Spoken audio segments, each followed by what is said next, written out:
你说这天要漏了，可有凭证？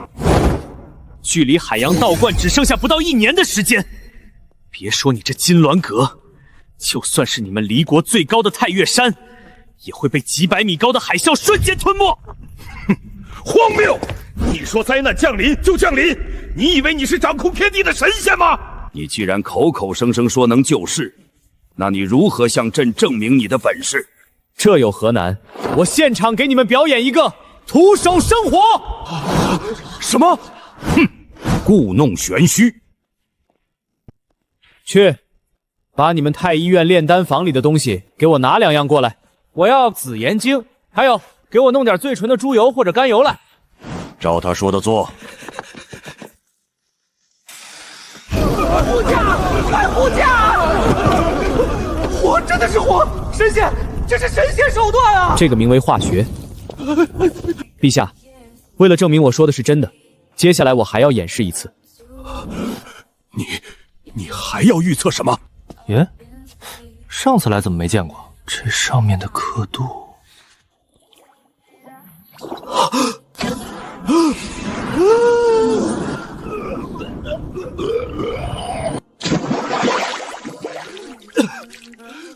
我靠，这是什么？离国、大洪水、诺亚方舟，真疼，真穿越了！那边那个臭要饭的，抓起来，编入御史营！干什么？强抢民男啊！老实点儿，能被征调修建皇陵，是你上辈子修来的福气。带走！开什么国际玩笑？只剩1年，地球就要被水淹了，你让我去修皇陵搬砖？兄弟，别嚷嚷了，留点力气吧，惹怒了军爷可是要掉脑袋的。你叫什么名字？俺叫二狗。二狗啊，这离国现在是谁当家？你不要命了？当今圣上名讳岂是我们能提的？不过听说最近朝廷也不太平，这雨都下了大半个月了，各地江河水位暴涨，好多地方都决堤了。钦天监的那些大人们说，这是老天爷发怒了。老天爷发怒，这是全球气候异常的前兆，地壳马上就要断裂。兄弟，你是不是脑子烧坏了？说啥胡话呢？是皇家禁军，所有流民跪下让道，快！你找死啊？还不快跪下！古代就是事儿多。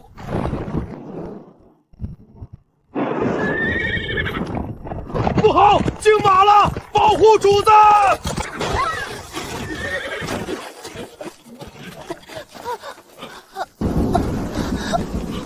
御医，速传御医！统领大人，公主殿下她被惊雷震慑，邪风入体，气血逆流，已经不行了。公主若有闪失，你们统统陪葬！大人饶命，公主脉象已绝啊，没救了，这就判死刑了。哼，什么邪风入体，气血逆流，少在这扯淡！他那是受惊后异物卡住气管，导致急性呼吸道阻塞。放肆！你是个什么东西，竟敢侮辱老夫的医术！我告诉你们，他现在还没死，但你们要是再耽搁1分钟，他就真成尸体了。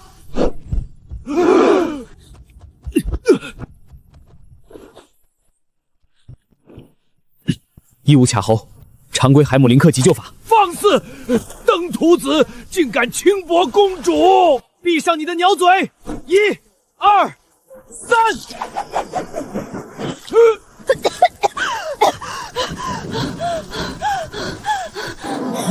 活了！不可能，这绝不可能！是你救了本宫，不然呢？还指望他吗？这位先生，末将刚才多有得罪，先生救了公主，便是我离国的大恩人，敢问先生尊姓大名？李凡，木子李，繁星的繁。李先生这身打扮，莫非是海外来的奇人异士？算是吧。公主殿下，既然我救了你一命，那你是不是也该满足我一个要求？先生是本宫的救命恩人，若要金银珠宝、加官进爵，本宫皆可满足。公主殿下，你觉得在世界末日面前，那些破铜烂铁还有用吗？世界末日，听清楚了，我不要钱，也不要官，我要你带我去见皇帝。圣上岂是你一见不一想见就能见的？我必须见，快则3个月，慢则1年，这天就要塌了。一场前所未有的特大洪水将吞没整个天下，所有人将无一幸免。你可知妖言惑众，在我离国是死罪？是不是妖言惑众？你们自己看，这雨下了多久了？各地的江河是不是已经开始倒灌？老鼠是不是都在往高处跑？井水是不是已经变得浑浊发臭？你到底是什么人？怎么会知道这些？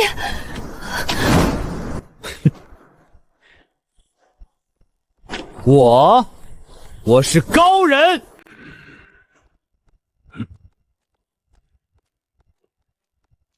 嚯，这柱子弄的一根能换套大平层了吧？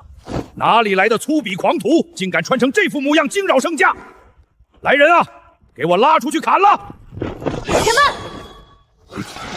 父皇，此人名叫李凡，正是他用一种名为科学的神奇医术，将儿臣从鬼门关拉了回来。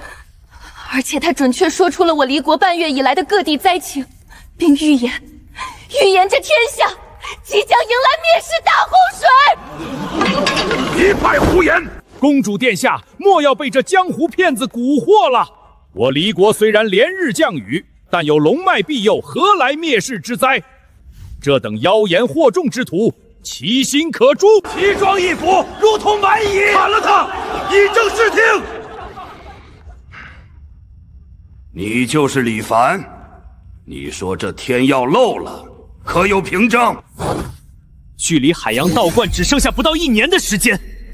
别说你这金銮阁，就算是你们离国最高的太岳山，也会被几百米高的海啸瞬间吞没。哼，荒谬！你说灾难降临就降临，你以为你是掌控天地的神仙吗？神仙？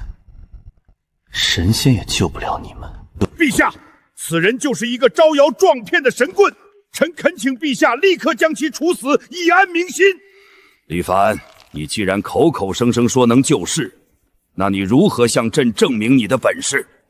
在古代，要想快速获得绝对的权力，最好的办法就是展现神迹。这有何难？我现场给你们表演一个徒手生火。什么？哼，故弄玄虚。去，把你们太医院炼丹房里的东西给我拿2样过来。我要紫炎晶，还有给我弄点最纯的猪油或者甘油来。照他说的做。看好了。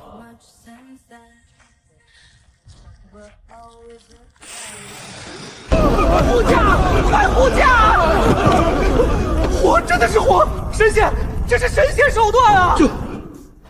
这不可能！这个名为化学。陛下，为了证明我说的是真的，接下来我还要演示一次。你还要预测什么？哼，3天后，就在这离国国都的上空，会有一场100年难遇的特大冰雹，天上掉下来的冰块，足有鸡蛋那么大。现在可是盛夏6月，6月分雪已是奇闻，你竟敢说6月天降冰雹？老登，敢不敢打个赌？赌什么？3天后若天降冰雹，我要你离国倾国之力，所有国库资金、所有工匠、所有资源全部归我调配。我要打造一艘史无前例的超级方舟。若是没有冰雹呢？那我李凡的项上人头，你亲自砍下来当球踢。好，一言为定。陛下，请下旨：3天后午时，若无冰雹，立刻将此人斩首示众。朕准了。李凡啊，李凡，你抬头看看这大太阳，午时已到，别说冰雹了，连滴雨都没有。你这个妖言惑众的神棍，你的死期到了！父皇，李先生是奇人，不能杀呀！看来，终究是个疯子。53刻已到，妖人李凡，给我斩！是。李凡，差点没命了。呼！怎么回事？哪来的邪风？快看天上！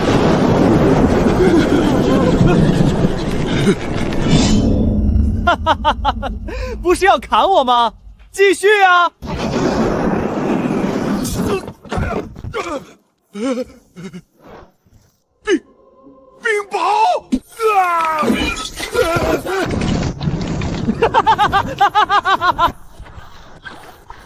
陛下，危险啊！陛下，先生神机妙算，乃天人下凡，朕愚钝，险些误杀救世真神。传朕旨意，即日起封李凡为离国大国师，位列3公之上，建军不败。离国上至国库资金，下至百万黎民，皆由大国师一人全调拨。违令者，无需奏报，先斩后奏。国师来，我们该怎么做？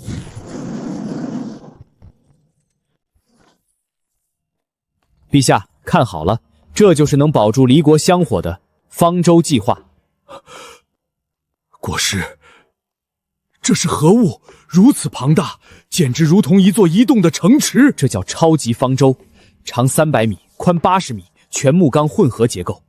底层不仅能装载10万黎民，还要装下所有的牲畜、种子以及未来重建文明的工业母床。10万人，这得耗费多少人力物力？我离国举国之目，恐怕都不够造这一半啊！所以说要搞大基界啊！我要离国全部的铁矿开采权，征调全国30万壮丁。最关键的是，我要钱，马上给我拨1000万两白银作为前期启动资金。离国1年的税收，满打满算也不过200万两。国师啊，这实在是强人所难啊！国库连年亏空，加上近期暴雨正灾，哪里拿得出1000万两？没钱就去挤。国库是谁在管？回国师，国库与户部皆由赵丞相掌管。行，陛下您歇着，要钱这种脏活累活交给我。国师，赵丞相门生故意遍布朝野，他掌管户部30年，账目滴水不漏，你斗不过他的。在这个世界上，能在我面前做假账的人还没出生呢。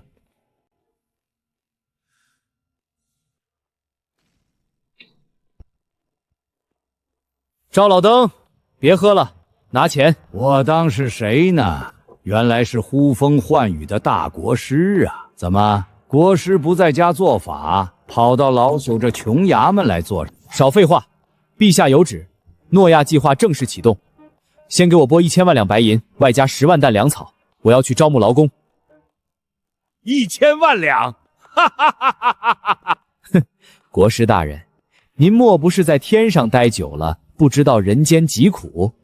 您自己看看，这是我离国近10年的账目，连年水灾加上前线战事，国库早就空得叮当响了，100万也没有。您若要造船，去河边挖泥巴捏吧。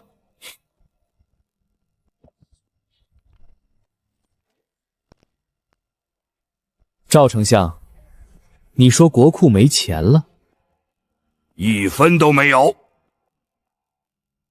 好，如果我从这些账本里查出钱呢？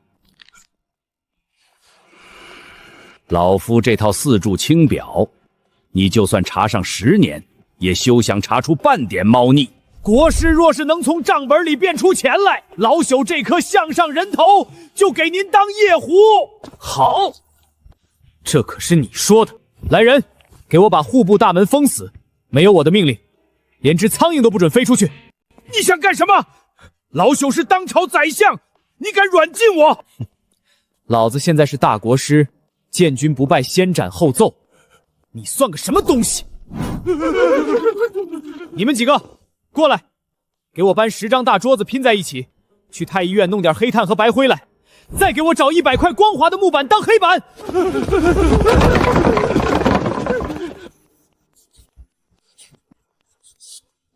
今天我教你们什么叫借贷必相登的复式记账法。资产等于负债加所有者权益，每一笔账有借必有债，借贷必相登。把所有的账目分为进、出、存3个梯形账户。给我查历年水利修缮工程的折旧率，查军用粮草的运输损耗率异常波峰。天哪，原来账还能这么算，一目了然。国师大人，我查到了，天启3年的治水款，名义上购买了10万根金丝楠木，但根据国师的价格波动曲线比对，当年的木材价格不可能这么高，这里面有100万两的差价。很好，记下来，用红笔圈上，这就是阴阳合同。报，国师，边关军饷的火耗异常，按照您的正态分布模型，这2年的火耗率高得离谱，至少有300万两白银去向不明。报，国师，我用您教的资产溯源法查到了这些钱的最终流向，全部指向了京城外的几个钱庄。游戏结束。老登，你的假账做得很粗糙啊！放现代，你这种级别的会计，连进局子都不配，只能被同行笑死。经过3天查账，结果出来了，国库不是没钱，而是全接进了这个老王八蛋的口袋里。国师，查出了多少？哼，大家看这里，这叫贪污构成丙状图。第1项，虚报工程款。过去5年，赵丞相利用修缮河堤、修建宫殿的名义，虚报建材价格和民夫数量，贪污白银460万两。第2项，利用前线战士克扣军饷、吃空饷，贪污白银520万两。第3项，卖官鬻蓝，倒卖官盐，利用职权中饱私囊，贪污白银730万两。综上所述，赵丞相在位30年，总计贪腐白银1710万两，黄金20万两，各地良田商铺不计其数。这老小子的个人资产竟是国库的10倍，1700万两，这能买下半个离国了。这可真是窃国大盗啊！李凡，你血口喷人！陛下，这妖人捏造政策上面的符号，老臣一个都看不懂，纯属诬陷。老臣清贫一生，两袖清风啊，陛下。两袖清风。陛下，臣已经查明了赵丞相藏赃款的3个秘密金库：第1个水月庵地窖，第2个赵家祖坟空棺里，第3个就在你府邸假山密室里。禁军统领何在？末将在。带上500兄弟，给我抄家，掘地3尺。遵命。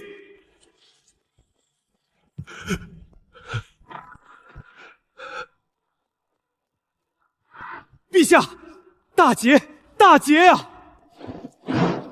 抄出什么了？银子，全是银子，金山银山啊！赵府假山里全是同水浇的银冬瓜，祖坟挖出的全是从未流通的官锭，数量太多，库房根本放不下。末将已把银箱全堆在午门广场了。好啊！好一个两袖清风，好一个忠臣良将！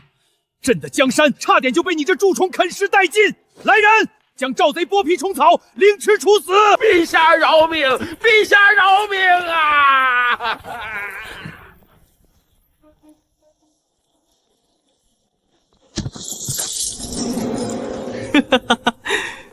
启动资金，这不就有了吗？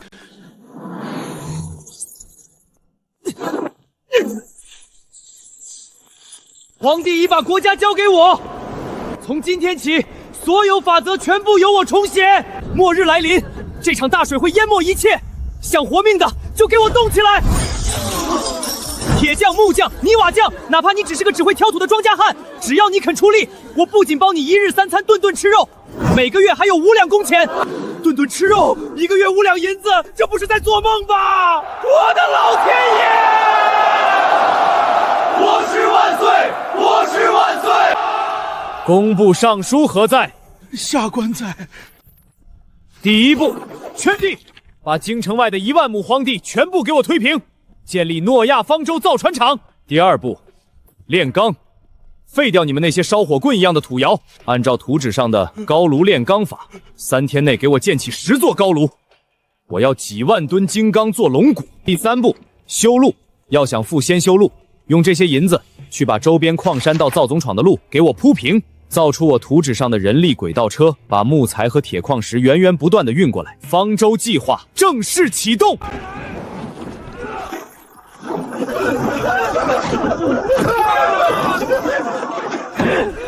都给我停下！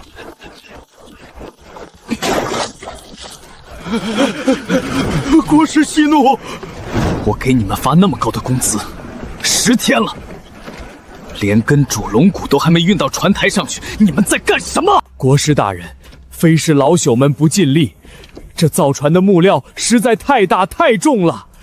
咱们离国以前造最大的战船，龙骨也不过3000斤，可您这图纸上的龙骨，单杆就重达2万斤。如此庞然大物，莫说人力，就是用大象拉也拉不动啊！按照这个进度，要把这300米长的船架子搭起来，别说1年，10年也搭不完啊！10年，10年后你们连骨头渣子都在太平洋海底喂鲨鱼了。陆师傅，我问你，你们平时搬运重物都是怎么弄的？回国师，自然是垫上滚木，前面用牛马拉，后面用人力推。若要抬高，便搭斜坡土台。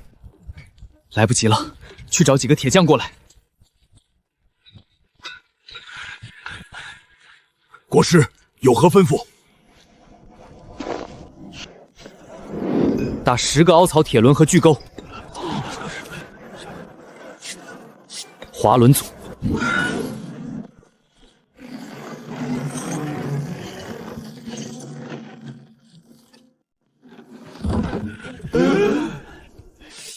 国师这是在做法吗？弄几个铁片子和绳子来回绕，就能把2万斤的木头掉下来，这不是扯淡吗？哎，国师虽然能预测天机，但这干苦力活终究是不懂行啊。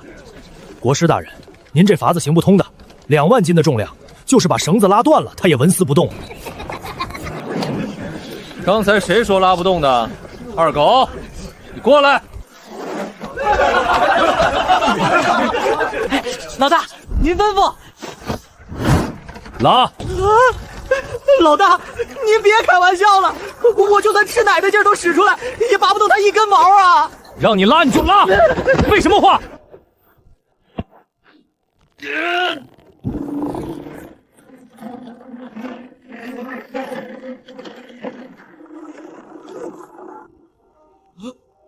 我操！够了，一个人把2万斤拉起来了！李先生，真乃神人也。只要我增加动滑轮的绳子段数，所需的拉力就会被成倍减少。别说2万斤，只要绳子和滑轮足够结实，老子能把地球给翘起来。老朽干了60年木匠，今日方知天外有天，人外有人。国师大人受老朽一拜。别拜了，赶紧干活！所有铁匠铺日夜赶工，给我批量生产滑轮组，制造木质塔吊。我要让10个人就能干一期1000人的活。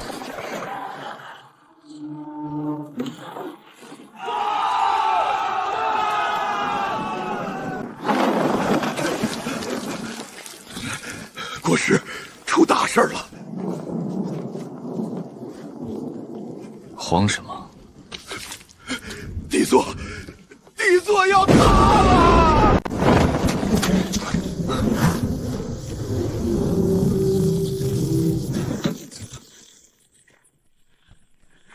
你们用什么东西粘的？回国师，是糯米灰浆，皇陵城墙都用这，坚固无比啊！坚固个屁！这东西干得太慢，极度怕水浸泡。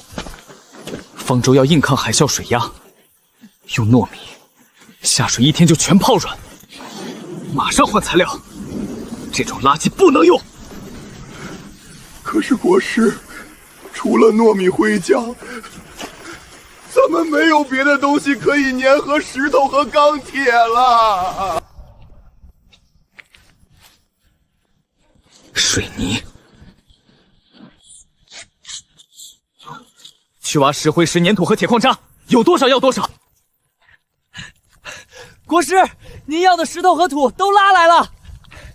好，准备制作水泥。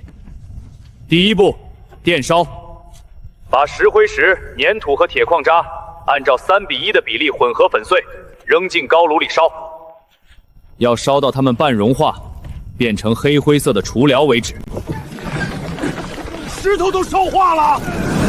第二步，研磨，把烧出来的定彩拿出来冷却，然后加入3%的石膏，放进石磨里，用牛拉给我磨成粉。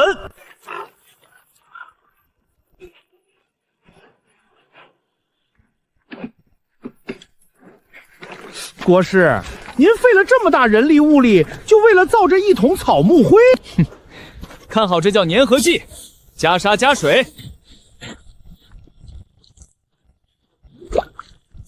行了，明早来看。水一冲就没了吧？明天你拿脑袋撞撞看。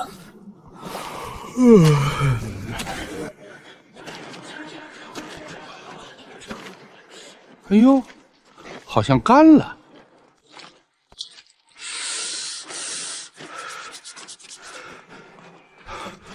陆师傅，您来看看。老朽倒要看看，这所谓的水泥到底有多硬。不可能，怎么会这么硬？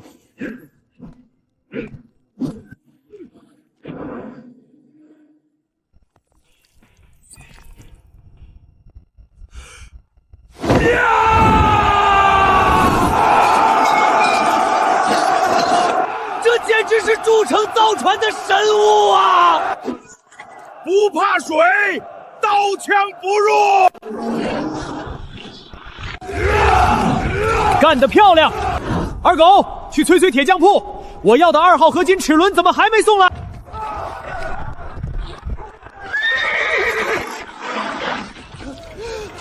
报！800里加急，别管高坡，别管高坡啊！完了，国师！天要亡我离国啊！出什么事了？虎贲国大将拓跋狂率领5万精锐铁骑，已经踏破了雁门关，直奔京城而来。最多还有3天，他们就要杀到了。5万虎贲铁骑，完了！这帮蛮族烧杀抢掠，无恶不作呀！跑吧，大家快逃命吧！国师，实在不行。咱们把方舟停了，把囤积的铁矿粮草全送给他们，否则5万铁骑冲进这工地，咱们全都得死啊！求和？求和？把造方舟的铁和粮食给他们，那咱们拿什么造船？没有方舟，咱们全天下的人都要在海里喂鲨鱼。那是5万铁骑啊，京城才1万禁军，这仗怎么打？都给我闭嘴！5万人，来得正好，老子正愁造船的劳动力不够呢，这就有人主动送上门了。国师，您难道要抓这5万铁骑来搬砖？这怎么可能？为什么不可能？在我面前，别说5万，就是50万，老子也让他们有来无回。二狗，给我滚过来！老大，我在。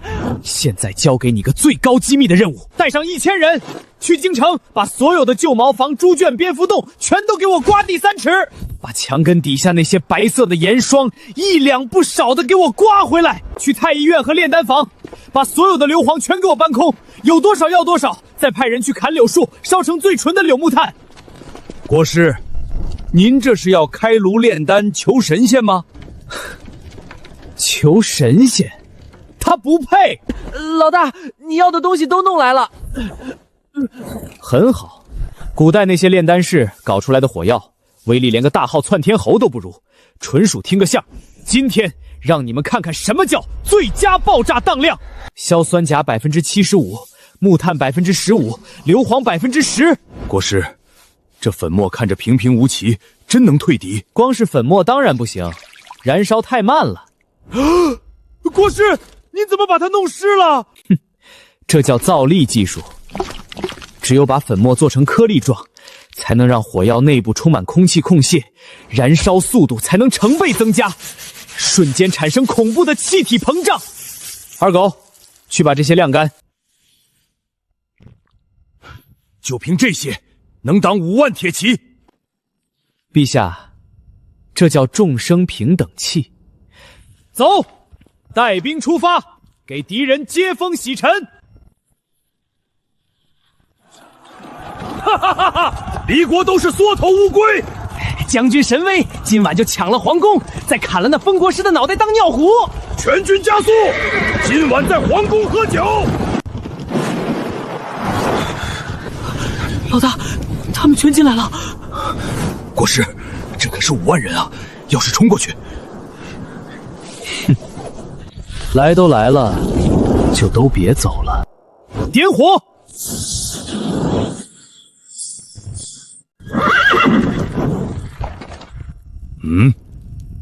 崖壁上那是什么东西在闪？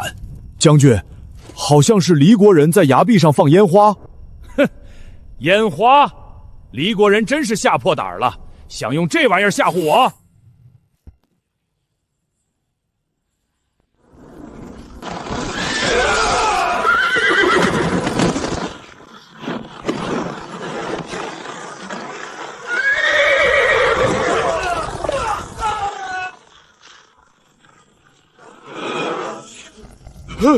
妖术！离国有大妖！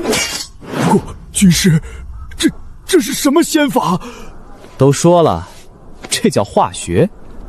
下面的蛮子听着，我是离国大国师，刚才只是给你们放了个哑炮听听相，现在给你们2条路。第1条，继续负隅顽抗，老子现在就把整个峡谷炸塌。第2条，立刻放下武器，全体下马，双手抱头，加入我的击剑大队。只要你们肯搬砖肯扛水泥，老子保证你们1日3餐顿顿吃饱，表现好的还能分到方舟的船票。3秒钟倒计时，不投降的死！3、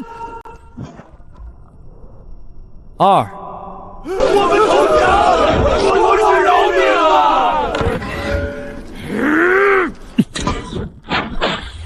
大块头，你想带头当化肥吗？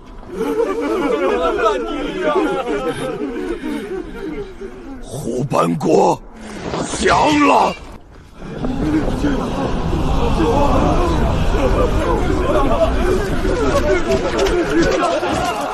你让我们在这儿和泥巴搬石头，这是对战士的侮辱！侮辱！睁大你的狗眼看看天！我告诉你们，距离大洪水淹没整个世界，只剩下不到10个月了。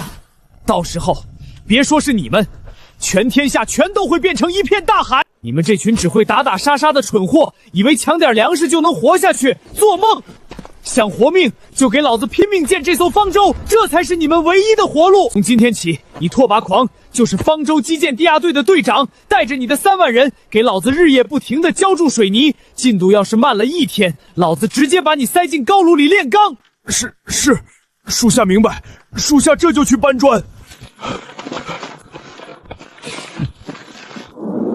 底座建好了，接下来该给这头钢铁巨兽装上一颗超越时代的机械心脏。底座建好了，但这艘方舟如果只是一块能在水上飘的木板，遇到几百米高的海啸，瞬间就会被拍碎翻沉。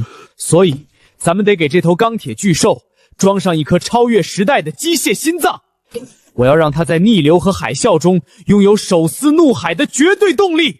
国师大人，这一坨铁疙瘩到底是何方神圣？这叫三蒸式蒸汽机。听好了，水烧开了会变成省蒸汽，体积膨胀700倍。我要利用这股极其恐怖的膨胀力量，推动金刚打造的活塞，把热能转化为机动力，带动方舟尾部的螺旋桨。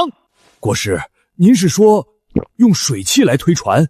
这水汽摸都摸不到，能有多大劲儿？多大劲儿？哼！只要锅炉够大，压力够高，老子能让这股水汽爆发出10万匹马的力气！别废话了，开干！拓跋狂，带着你手下力气最大的3000兄弟过来，给老子推，日夜不停的推，把里面的铁线一层一层给我刮下来，必须要平滑的，连只苍蝇站上去都能劈叉！1、2、3推！1、2、3推！点火，试机！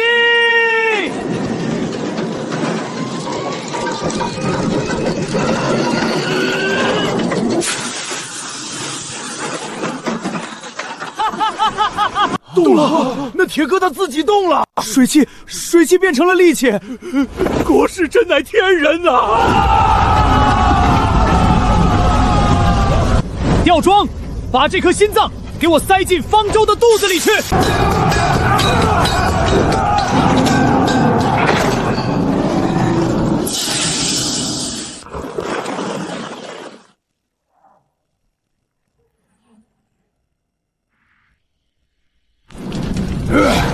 加煤，加水！拓跋队长，压力表快到红线了。国师说了，只要干不死，就往死里干。咱们一队这个月的 KPI 必须拿第1，谁敢拖后腿，老子把他塞进锅炉里当柴火。拓跋，行了，停火。老大，您看这锅炉烧的咋样？火候够不够猛？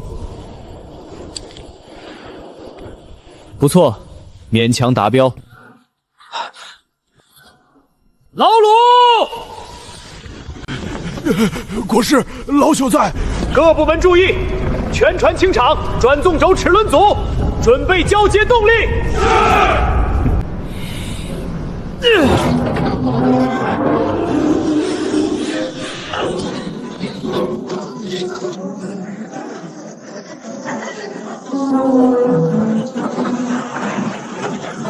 动了，转起来了！水火交融，竟能产生如此开天辟地的伟力，这就是国师所说的蒸汽机。没错，这就是方舟的心脏。有了这套动力系统，就算在几百米高的海啸里，这艘船也能硬生生撕开水面，绝不会翻车。我的亲娘嘞！幸好当初投降了。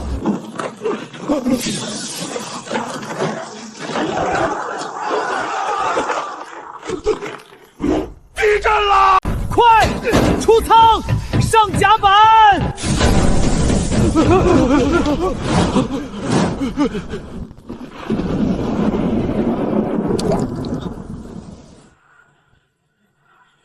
天怒，大灾降临啊！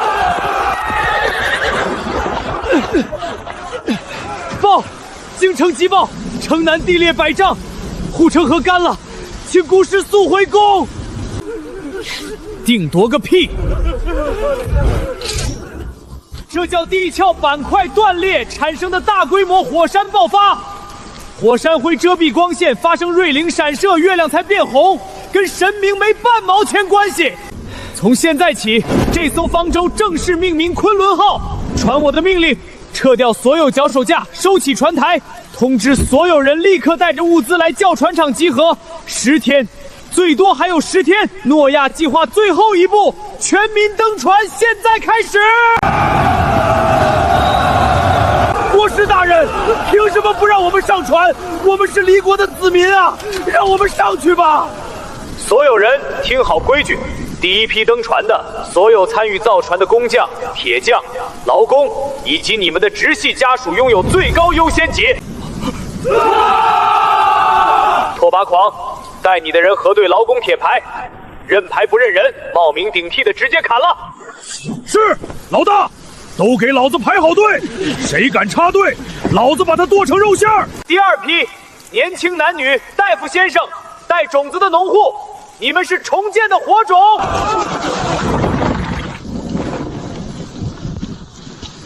让开让开！一群贱民，别脏了本官的鞋！大国师，本官乃朝廷命官，这30个是我的家眷，这10几箱是我的行囊，还请国之行个方便，给我安排一个天字号的上等舱室。尚书大人，你带这么多金子上去干什么？哼，国师，金银乃天下流通之物，即便到了新世界，本官也依然是人上人。没有这些钱财，如何重振我离国朝纲？重振朝纲？你疯了吧！在末日里，1块金砖的价值还不如1块能发芽的地瓜。规矩第3条，方舟之上绝对不养闲人，更不准携带任何无用的奢侈品，占用空间。现在，要么你把这些金子全扔进泥坑里，你自己一个人滚上去刷马桶；要么带着你的钱，在这里等死。李凡，你敢侮辱朝廷命官！我有陛下御赐的金牌，我是贵族。贵族，在我的船上，只有有用的人。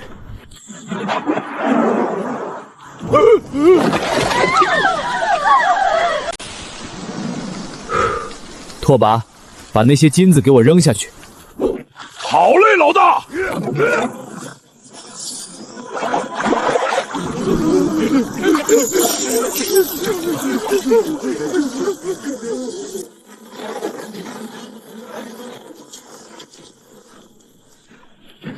朕的江山，朕的大好河山啊！父皇，旧的江山没了，但只要人在，李先生会带我们建立一个新的帝国。老大，登船完毕，下面还有几万难民，实在装不下了。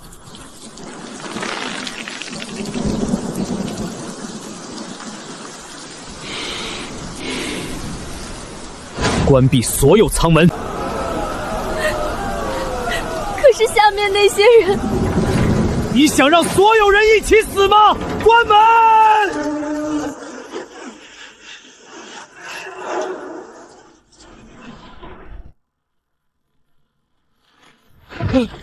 海啸，是海啸！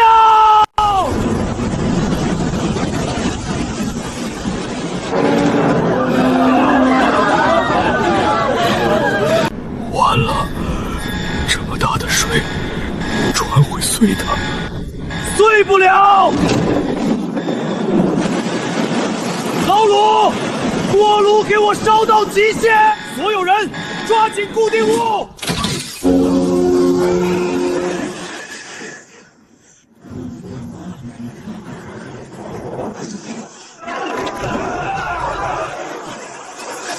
船体倾斜30度、40度、50度，老大，我们要翻了！闭嘴，翻不了！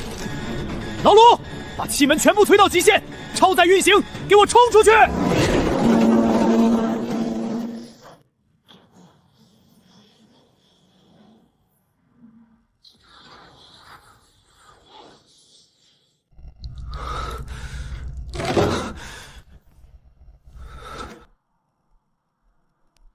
咱们活下来了！活下来了！兄弟们，咱们活下来了！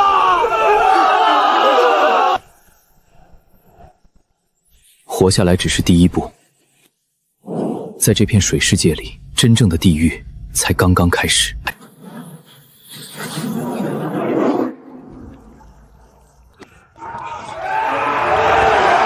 我们要吃饭，天天都是硬邦邦的黑面饼子和咸鱼块，连口热汤都没有，这日子没法过了。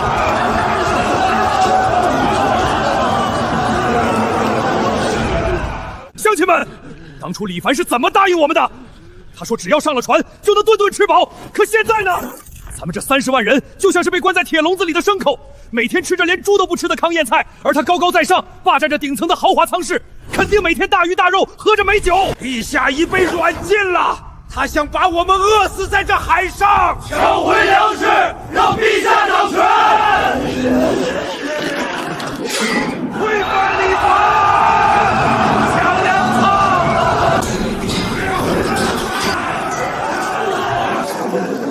谁在砸我的门？李凡，你这窃国贼！你克扣我们粮食，让我们天天啃干粮，你今天必须给我们一个交代！你想要什么交代？把顶层粮仓的钥匙交出来，把权力还给陛下，由我们这些宗室来重新分配物资。我还以为是什么，闹了半天是一群饭桶嫌伙食不好想篡位。你们是不是觉得老子在顶层天天吃香的喝辣的？你们是不是觉得在海上漂了1个月，没有土地就种不出粮食，你们都要饿死了？真是愚蠢到了极点。不过念在你们是被这老狗忽悠的份上，我今天就大发慈悲，给你们开开眼界。拓跋，开2层中仓。是，老大。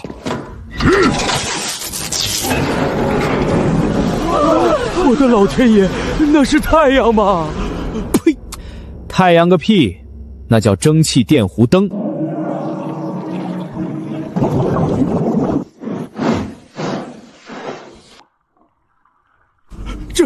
这怎么可能？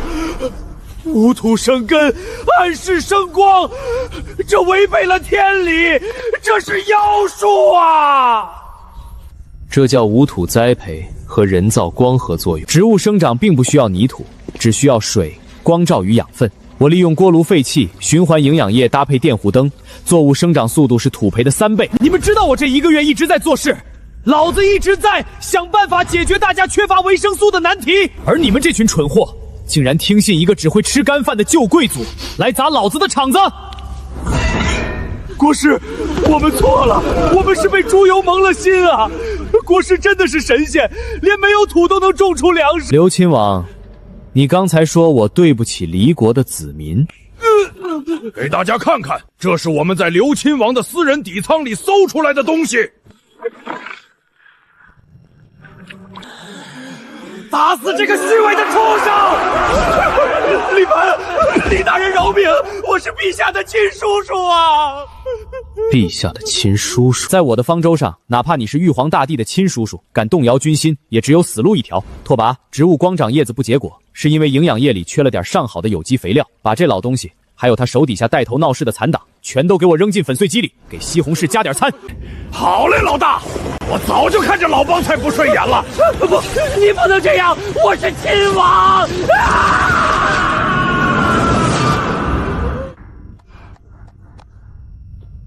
今晚食堂加餐，每人1个西红柿，1碗青菜蛋花汤。吃饱了，明天继续给老子去动力仓轮班采发电机。国师万岁！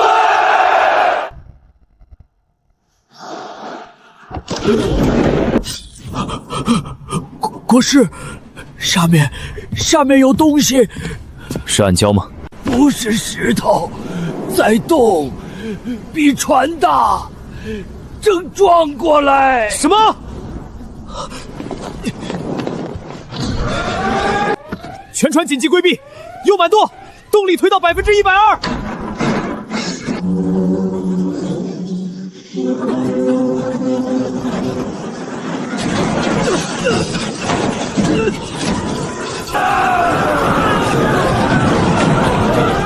警报！底仓3号装甲板破裂，海水正在涌入，已经牺牲300名劳工，重复，牺牲300人。拓跋狂，跟我上甲板！老子倒要看看是个什么怪物敢撞我的船！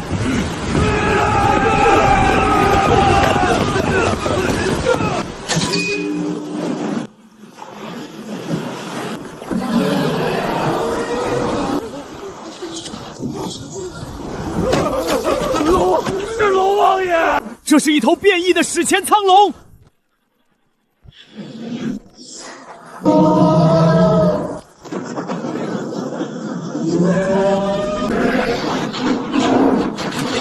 他在破坏我们的水密舱，再让他撞2下，船底就彻底透水了。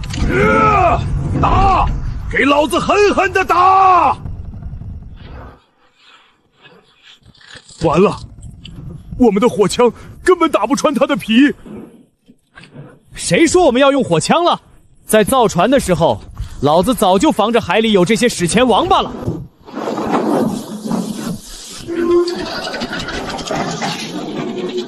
超级蒸汽破甲弩，代号海神之矛，拓跋，接通蒸汽管道，给老子把压力加到最高！是。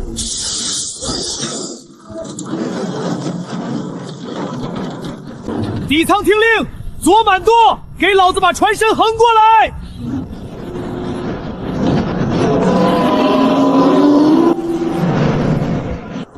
给老子死！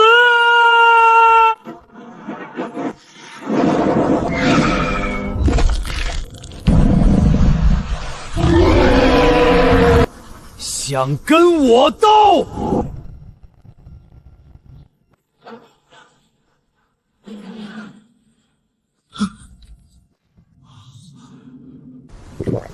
赢了！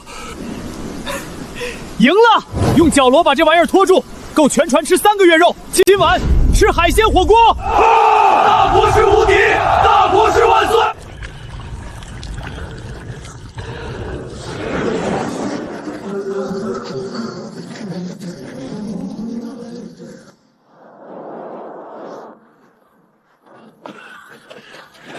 李先生，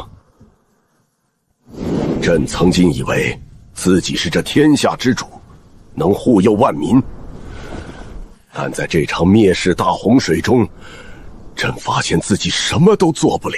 是您造出了这艘神迹般的方舟，保住了我离国30万子民的血脉。是您凭空种出粮草，挥手降下神雷，击杀深海妖兽。离国已经亡了，30万子民需要的不再是旧规矩的皇帝，而是带领人类开创全新纪元的王。李先生，请受玉玺，登基称帝吧！请李先生登基，带领我们活下去！大国师万岁！万岁！万岁！万岁！这块石头，在旧世界或许很值钱。陛下，这旧世界的规矩，在洪水来临的那一天起，就彻底死了。我们不要旧世界的皇权，我们要建立一个以科学、工业和基建为核心的崭新人类文明。从今天起，方舟正式改组为大前帝国，我是你们的船长，也是你们的最高领袖。所有人听令，村速前进，目标新大陆。咱们要在那里插上属于我们的战旗。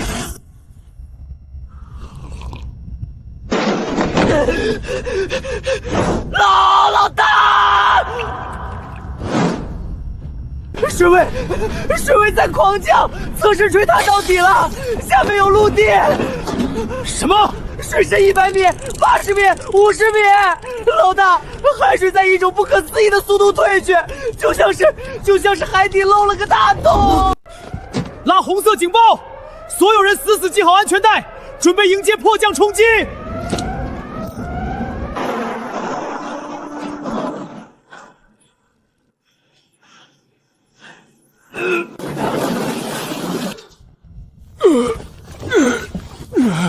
老大，咱们停了。老鲁，开盲窗，升起主甲板装甲。在，老朽在，遵命。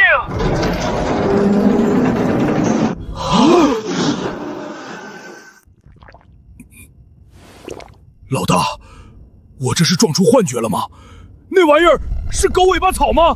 怎么比咱们的瞭望塔还高？不可思议，这简直是奇迹！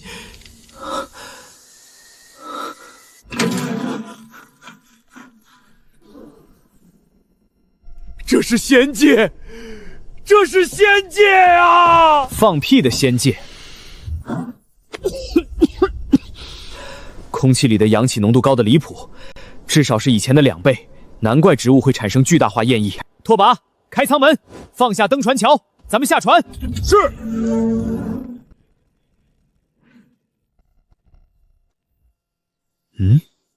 老大，这泥土好奇怪，我怎么感觉像踩在棉花上一样？我操！老子成轻功高手了！神仙法术，这里果然是仙界！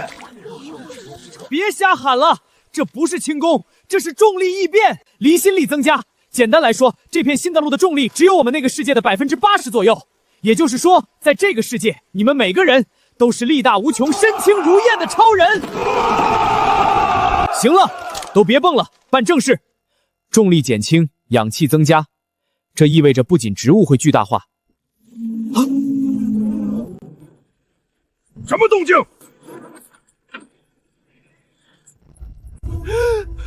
我的亲娘四舅奶奶啊，这是什么怪物？来得好，看老子劈了你！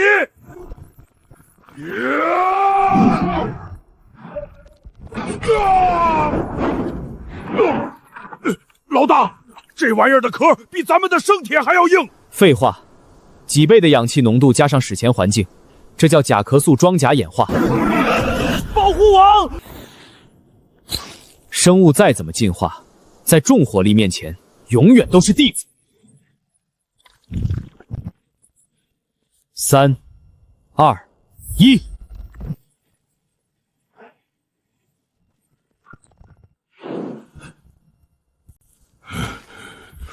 老大，这东西这么猛，这叫特种破甲手蓝。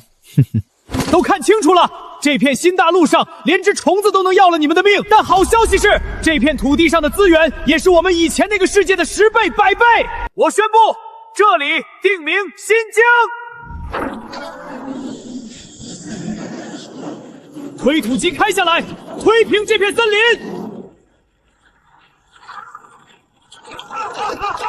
给老子冲！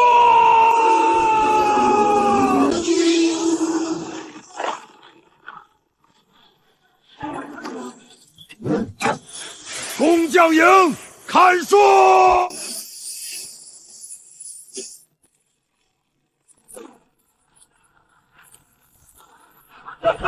痛快，太痛快了！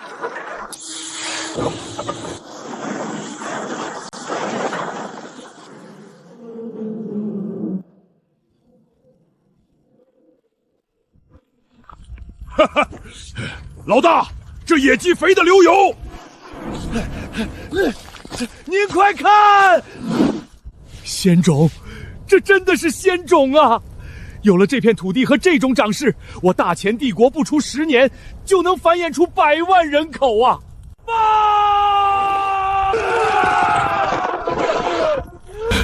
大帝，出事了！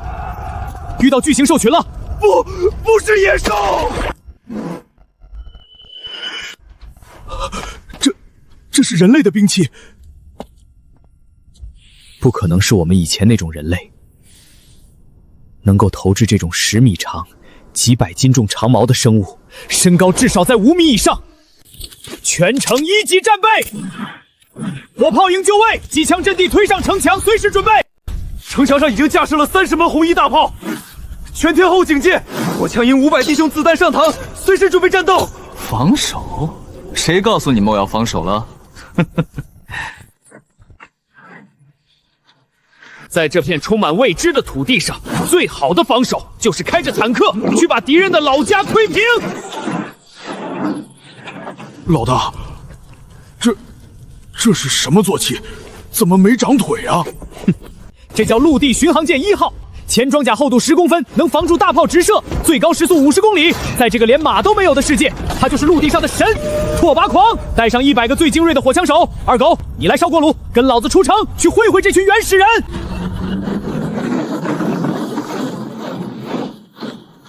老大，这林子里连个鸟叫声都没有，邪门啊！废话，顶级掠食者出没的地方，小动物早就跑光了。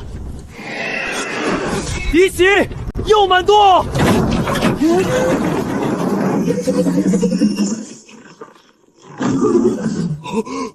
我的个乖乖，这要是扎在人身上，直接成肉串了。长矛质量至少100公斤，初速度目测超过50米每秒，这动能简直就是超人啊！全军列阵，准备迎敌！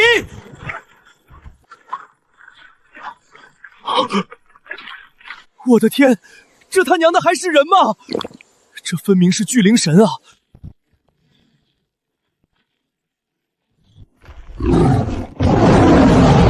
乌嘎巴巴罗萨卡卡！老大，他说啥呢？是不是问咱们吃了没？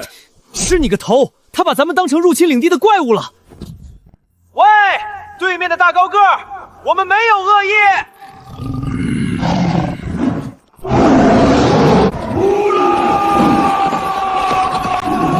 不知好歹，那就打到你们听懂为止。火枪营第1排开火！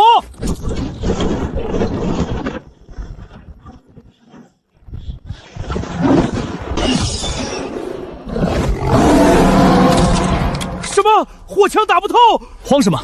这儿的含氧量高，生物密度大，常规子弹动能不够穿甲。第一排退后填弹，第二排给老子瞄准他们的眼睛和坐骑的关节，开火！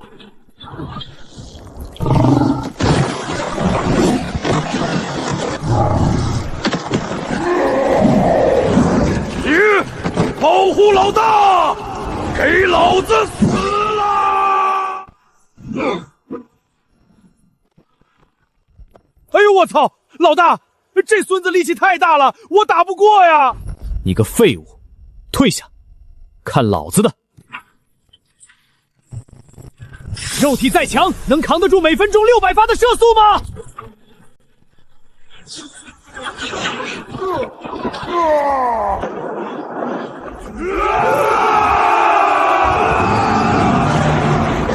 都给老子住手！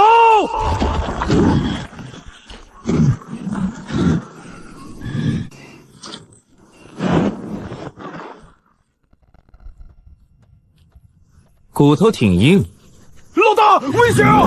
他一巴掌能把你拍成肉肉酱！想抓我？给老子尝尝3万伏特的快感！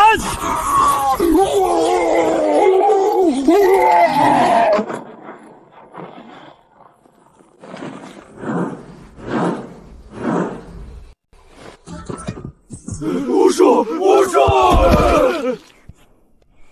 拓跋，别在树上装死了，给我滚下来！老大，你这是什么神仙法门？教教我！学好数理化，走遍天下都不怕。去拿8根最粗的金刚锁链，把这个大块头给我捆成大闸蟹。其他的野人缴了他们的兵器，连同他们那些猫，一起给我押回新京要塞。老大，咱们不杀他们。杀？你知不知道，在这个遍地巨兽的大陆上，这些原始人是多好的劳动力和向导？走，带他们回去！都给老子走快点，别磨磨蹭蹭的！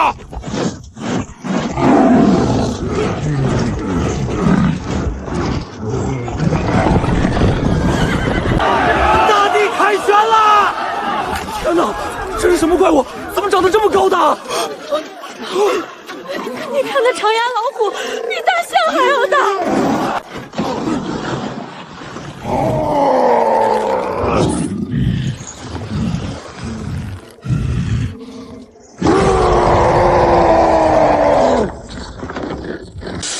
别费力气了，大傻个儿。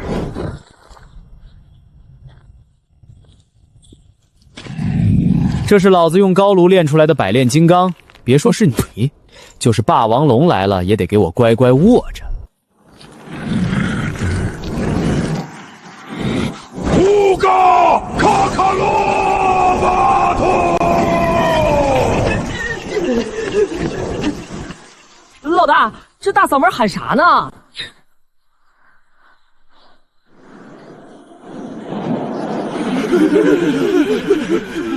你们几个老东西不是号称精通天下古音吗？能听懂他在放什么屁吗？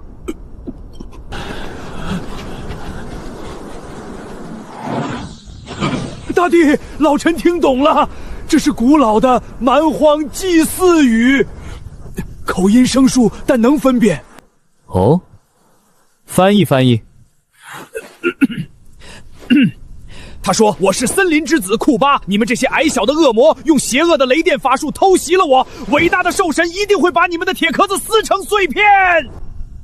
哼，恶魔偷袭，你告诉他，我叫李凡，是大前帝国的最高鲛领袖。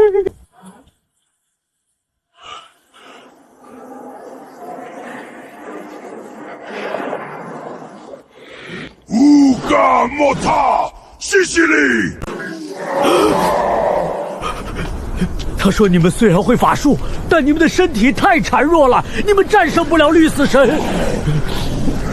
我们部落的勇士正在被绿死神吞噬，你们也会被传染的。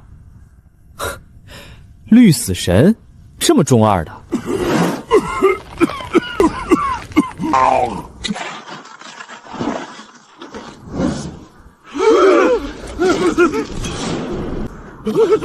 这是瘟疫啊！快退后，大帝，危险啊！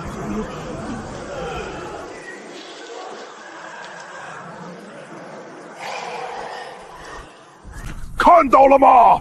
这就是绿死神的诅咒！这片森林里的恶毒瘴气，我们最强的勇士只要染上，3天之内必死无疑。你们这些矮子也绝对活不了。原来是这么回事。什么狗屁绿死人诅咒？这就是超高氧环境下的超级金刚原感。库巴是吧？如果老子能把你手下这些人治好，你服不服？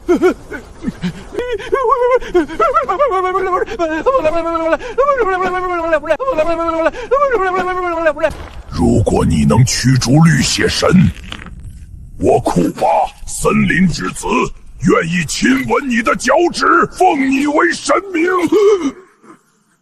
好，这可是你说的。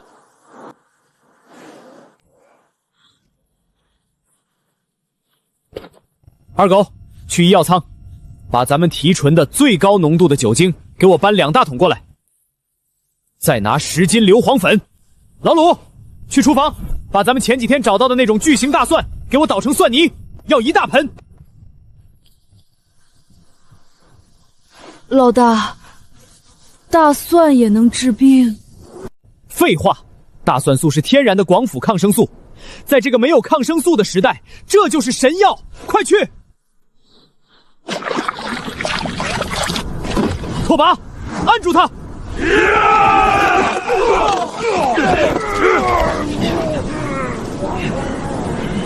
忍着点儿，可能会有点刺激。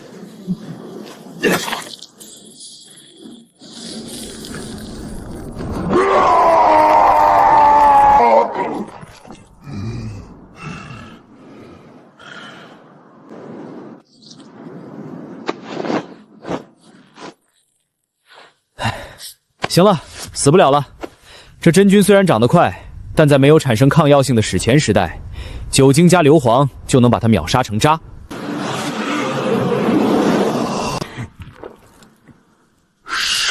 神迹，5个神明！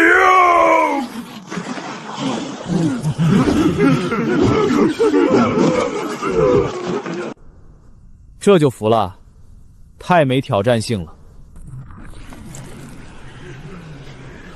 既然认我当老大，老子自然不会亏待小弟。来人，给他们解开锁链。今天晚上，老子要在广场上大摆筵席，让这群茹毛饮血的原始人尝尝什么叫人类文明的巅峰。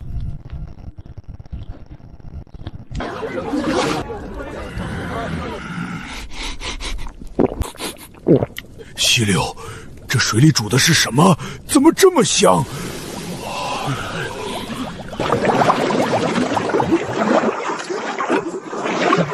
火锅底料，文明的灵魂。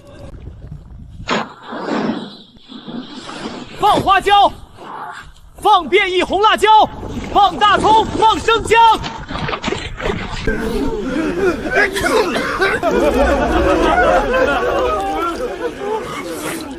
这味道太勾人了！大个子看好，这叫大前第一变态辣红汤火锅，上肉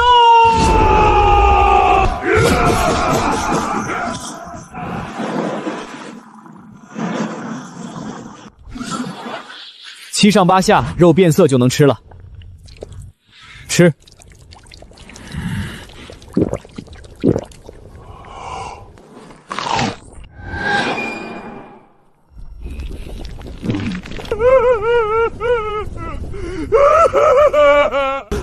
老大，他怎么哭了？是不是有毒啊？毒个屁！这是被辣的。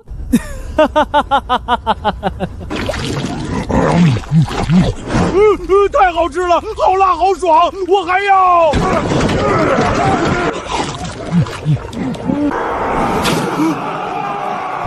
这就征服了。一顿火锅就把这群史前巨人都收买了，这就是相位打击。想要征服一个野蛮的种族，不要光用刀剑，要用更高维度的文明，彻底击溃他们的认知。先征服他们的胃，再征服他们的思想。妖怪来了！快灭火，不然全都会死！住手！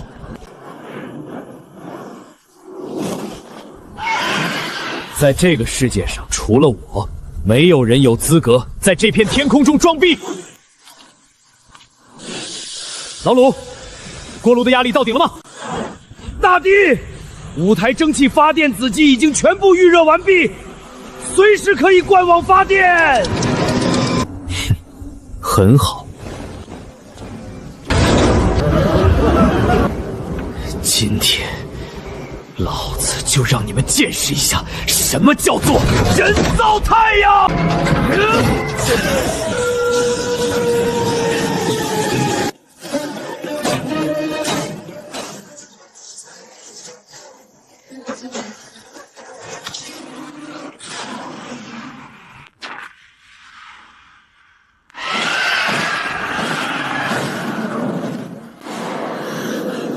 光，他创造了光。伟大神明，您是唯一的真神。森林部落愿永世成为您的奴仆，为您征战这片大陆的每一个角落。大钱万岁！大帝万岁！万岁万岁！万岁万岁！万万岁！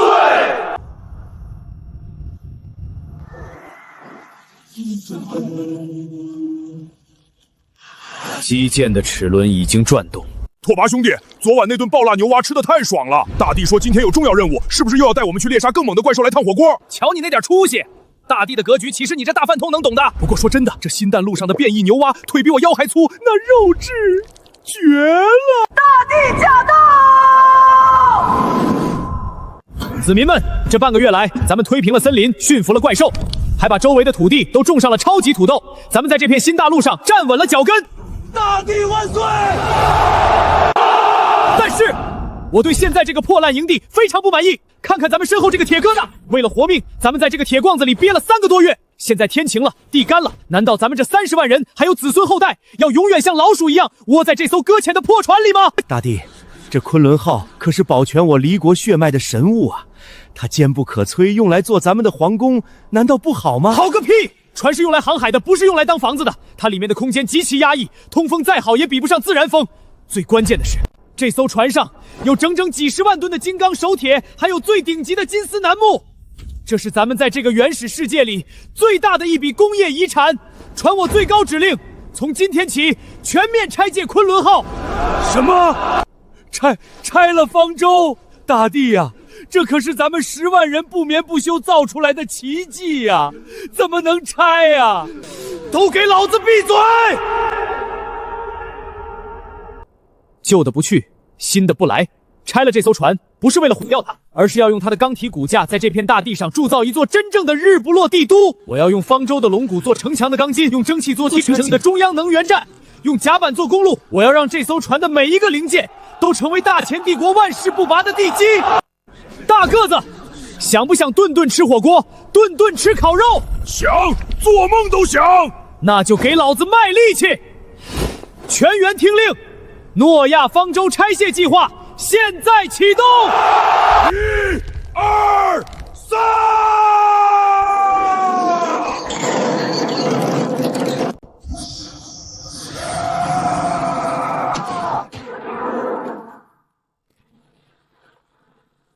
干得漂亮，拓跋狂！把钢板拖1号高炉去，拉成钢筋。好嘞，老大。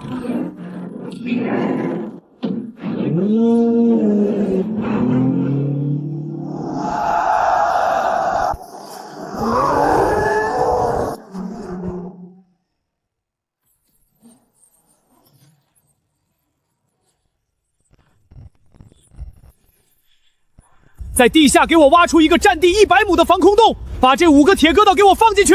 二狗，带人去接管方圆50里内的所有露天煤矿，给我修一条直通能源站的简易铁路，用方舟上的轨道车运煤。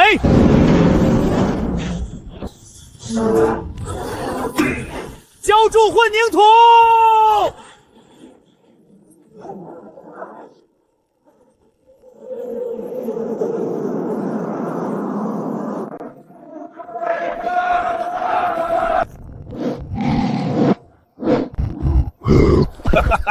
大傻哥，这根钢筋偏了半寸，你是不是昨天晚上火锅吃撑了？对不起，包工头，我马上掰。老子让你掰正，没让你掰断啊！扣你今晚的羊肉卷。不要啊！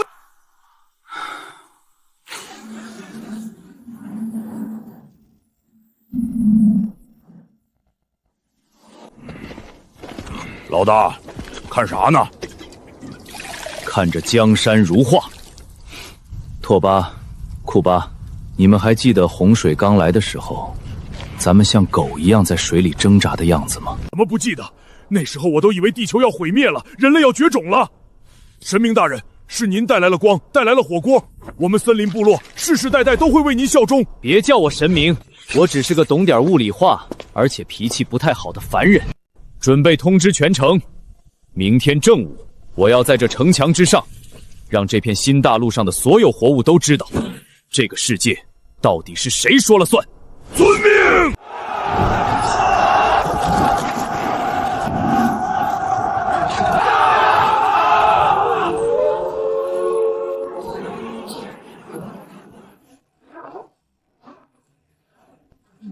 李凡大帝，您挽狂澜于既倒，扶大夏之将倾，用钢铁与智慧为人类在这个蛮荒世界开辟了万世基业，请大帝接过这笔功业权杖，君临天下。子民们，抬起你们的头！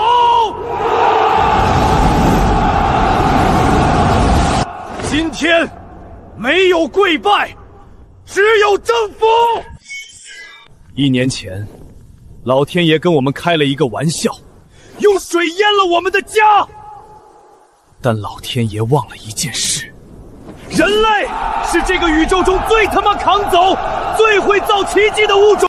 他淹了我们的破木屋，老子就带你们建钢体要塞。他用黑暗恐吓我们，老子就给他点亮人造太阳。他放出史前巨兽想吃我们，老子就用大炮把他轰成渣，加辣椒涮火锅。从今天起，旧的历史彻底翻篇，不管是天灾还是神辇，在我们的蒸汽大炮和钢铁举弹面前，都得给老子趴着。我宣布，大前重工帝国正式成立，传我全军列阵，重炮上膛，目标星辰大海。给老子把大前的龙旗插满这个世界的每一个角落。大前帝